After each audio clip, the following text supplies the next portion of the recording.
Today on In the Wood Yard, I've got a wood delivery. So today is supposedly a spring day. It's not.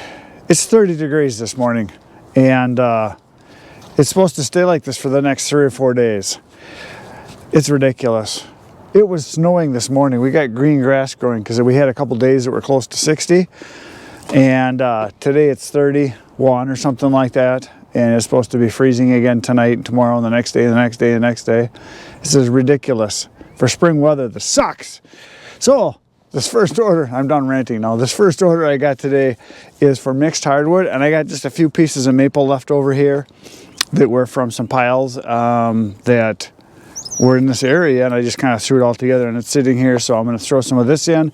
Then we're going to go to the back, and I got some more maple. I got a little bit of cherry and some other stuff that we're going to throw in to the truck because it's a single face cord or a third of a cord. So we're going to load it up. So yeah, spring just doesn't want to happen this year. For some reason, it just won't let go. And I see out west, they had some snow, like a lot of snow last night. So there's that. And as far as the time of year, like I said, spring, but it's actually already May, and it's cold. I mean, like ridiculously cold. There's some pine in here. I don't want to put that in there. But yeah, this is just some leftover maple from some other cords that were stacked. Here, I'm going to throw all this in and fill it up, and then we're going to go deliver it. And then when I come back, I've got some work to do in the wood yard. I got to move some logs and shuffle some stuff around so that I can get at other wood, because I got a bunch of oak to deliver in the next few days, and I can't even get at it because it's way in the back. I got a whole bunch of wood service wood that got delivered to me that's in the way, so I gotta make room. I gotta move some logs.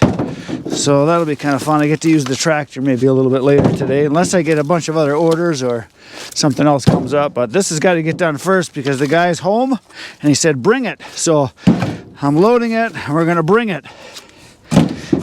So there, the little bit of maple that was in here is in the truck. Here, let's go to a new pile.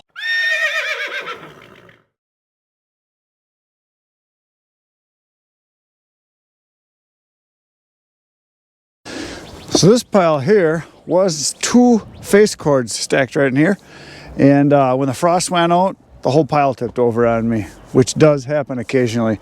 But I didn't have it stacked very good, and when I was moving stuff around this winter, moving these pallets around, I remember I bumped this edge here and I actually broke part of the support bracket that holds this up. So it doesn't surprise me that it fell over, but that's okay because this is going to be used for mixed stuff anyway. So I'm just going to throw a bunch of this cherry, and actually there's a little bit of oak here I see. A couple chunks of oak, and then we're going to throw a bunch of this cherry in here. So this will be good wood for a guy that's going to burn it in his backyard. He said he doesn't care what it is as long as it's not pine, and he wants stuff that's going to burn nice in a fire pit. So that's what he's going to get, because if summer never comes, which it probably is not going to this year, he's going to need this to stay warm in his backyard.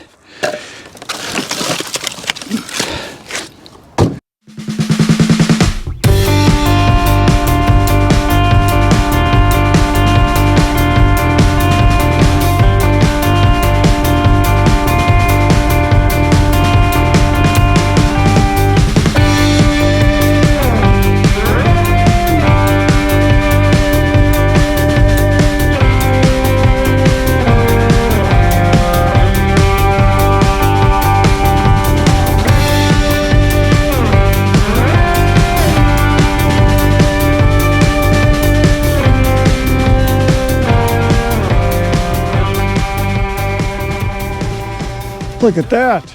There's wood in my truck again.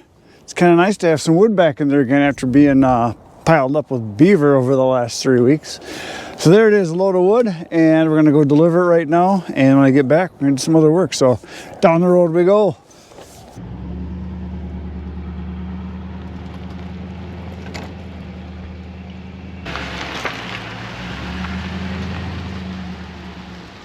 I am just leaving my delivery. We chucked it off. I did not record it because It's about the world's narrowest driveway, and there was 3 guys, me and the guy that bought it and his son, and we chucked it off in about 3 minutes flat, and they're going to be stacking it underneath their deck, so there's really no place to even put a camera. I couldn't even hardly get out of the truck. It was so darn narrow of a driveway. So back to the woodyard we go. I am back in the woodyard, also known as the frozen tundra, and the frozen tundra is that way about 26 miles or something like that. I'm pretty close to Lambeau Field. It's cold. It was flurrying again just a little while ago. Those of you in the south are lucky that you get it warm, but then again, we don't have hurricanes like you guys get, and tornadoes and floods and all that crap, and oppressive heat and 1000% humidity. We just get a little bit of cold weather, but it lasts for, 11 months.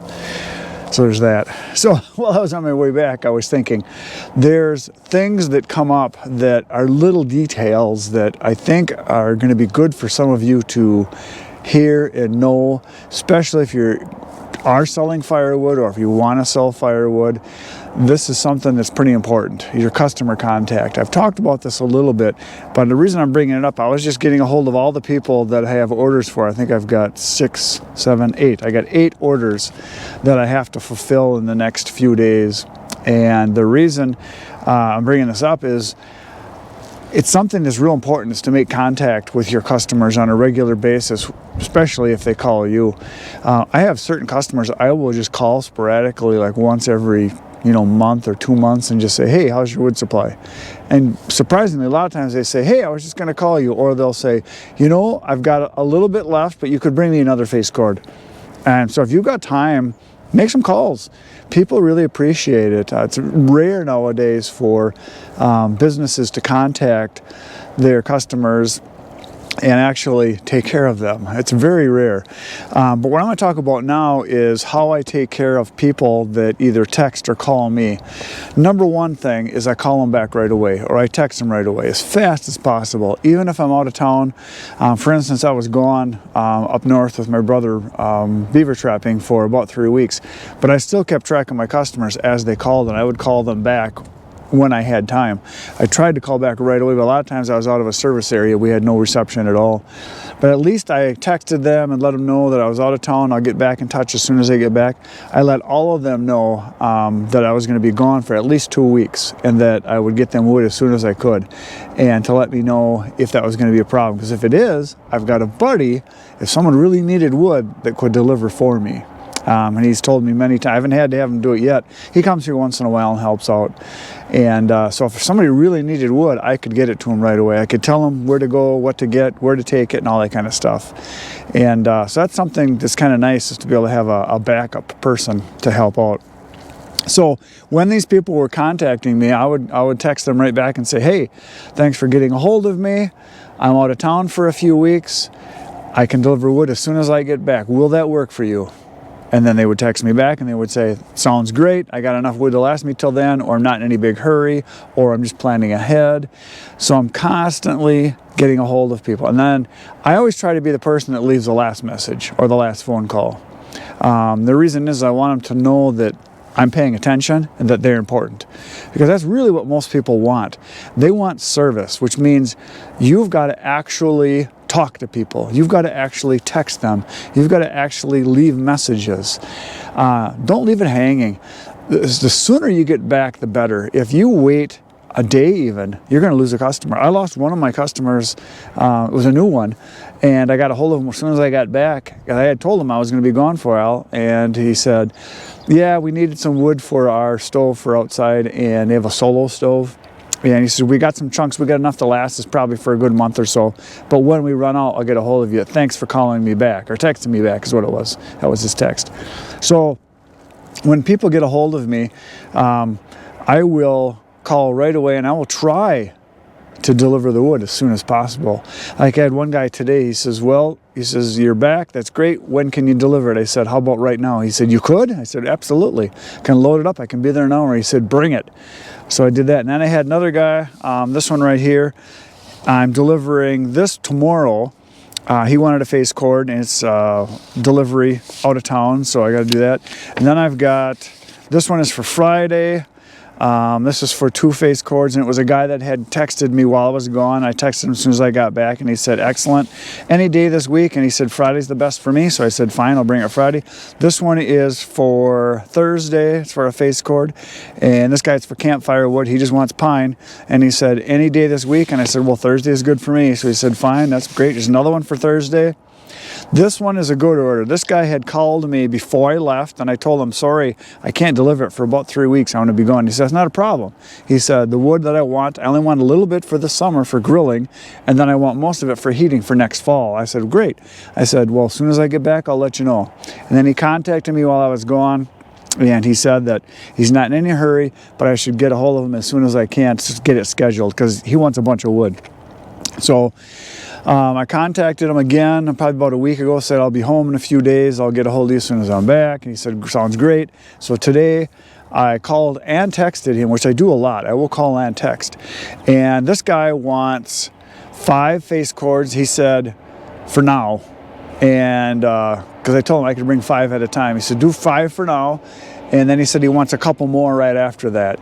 And most of the wood that he wants is for next fall. For heating. He wants 1/3 of hickory, 1/3 of oak, and 1/3 of cherry in that 5-face cord load. So I just basically got to fill my trailer and pack it in there, and that's going to be a $620 order I'm delivering Thursday. And he said, and then maybe a month later, he said, you can bring me a load of hickory. And I told him, all I've got left for hickory is wood that I just split. He says, no problem, it's for next year. So that's great. I'm going to be selling wood that I won't have to stack. So I'm going to be able to drive back to my pile that I just split on a video you saw just recently, which you should have watched. I'll load that up, I'll take it to him and dump it. So that's 7 face cords to that one guy, and he's very happy that I'm bringing it. And let's see, I got another one here. This one right here, I'd write in a separate slip because I ran out of my order forms. He wants a full cord of oak, and he wants it stacked. Now this guy got a hold of me while I was gone, and he said, when can you bring it? I said, I can bring it probably in about a week, because that was about a week ago that he called. And he said, no problem. He said, my yard is real soft right now. I don't want it right now. He said, I don't need it until the summer for burning and then in the winter. And he said, I want you to stack it also. And I delivered to this guy last year about the same time. It was in the spring, I remember. And I stacked it for him, and he was happy, and he said he burned it all, and he's only got a little bit left, so whenever I can bring it. Now, he told me when my wood yard dries up to get a hold of him while I came back, and it's looking pretty good. I said, I can deliver it any time. And he said, how about this weekend? So he's got to call me back. He just said he didn't know what day he'd be home, but I'm going to deliver it this weekend. So that's $360 for the wood and $60 for stacking it. And he's got a cement slab next to his driveway. I back right up, and I tip the trailer up, and I stack it right there. So I've got about $2,000 worth of orders that have been waiting for me to get back. But the key is, like I said, don't leave people hanging. Get a hold of them right away. Don't ever say to someone, I can't do it right now, and just leave it. Or don't not answer their text or phone call. Get on it right away. And just be honest with them. Just tell them, hey, I'm real busy this week. I can't do it till this weekend. Most people are very understanding. I've had some customers that have told me, hey, could you just bring me enough for this weekend? Bring me like 1 face cord, and then bring me the other 2 full cords, sometime later in a month. Absolutely. So work with people and make sure that you stay in contact with them. That's really important. When you're texting back and forth, this is a big thing. Some people aren't good at it. Get good at it so they get good at it. That's the only easiest way I can say it. So I have people that will text me and say, hey, got any wood? Well, yeah, obviously I do. So I'll text them back, and I will say something just like this. It will say, thanks for texting me, or thanks for getting a hold of me. Yes, I have a lot of wood available. If you want campfire wood, which is kind of this time of year, I have mixed hardwood. It's $110 for a face cord delivered within 10 miles, or $90 for pine within 10 miles delivered. Or I have specific kinds of hardwood. I have hickory, I have cherry, I have ash, I have maple, I have oak, I have locust, and I can deliver those also, and they're $120 a face cord. Thanks, Chris. And I'll text them. And if I don't hear back from them that day, I text them either that evening or the next morning. Hey, did you get my message? Just checking. So I don't let it just sit there. I get back in touch with them several times, or I'll even call them and text them. I'll do both because I don't want to leave it hanging. I want the order because I want to be the Firewood guy, not some other guy that doesn't know what he's doing. I want to be the guy. So when you talk on the phone, have a pen and have your order forms with you so you can write notes down. This one guy right here, see if I can find the one right here. He says, he wants a full cord of oak. He wants it stacked, so I had written that down. He wants it stacked on the slab next to his garage. And he said that he wants all oak, and it doesn't have to be stacked neatly, just as long as it's off the ground. That's what he said. So I wrote that down. And he wants it on the right side as you're facing his garage. That's the kind of stuff I write down. So when I get there, I know where to go. Although a lot of times I will ring the doorbell, knock on the door and say, hey, you want to go right over here, right? This is what you told me. This is the spot. Because you don't want to dump it and then say, hey, that's the wrong spot. So you got to communicate. Ask a lot of questions. Ask them when you get there, what kind of wood do you normally get? What kind of wood do you like? How much do you burn a year? Do you have any neighbors that burn firewood? Is there anybody else that you know that would be interested? Give them 2 or 3 business cards. Always pay attention to the people and listen. Write notes down. Anybody is going to be better with their memory if they write it down. I think there was a saying that the weakest ink or the dullest pencil is stronger than the strongest memory. So write it down. That's my tips for today. And that's all I got for today. If you like these videos, I got another 700 or so on my channel for you to watch. If you've been here before, thanks for coming back. If you're new, my name is Chris. Tomorrow there'll be a new video for all of you to watch at 5:30 a.m. Central Time. See you then. Between now and then, get outside, get cutting. Good night, everyone.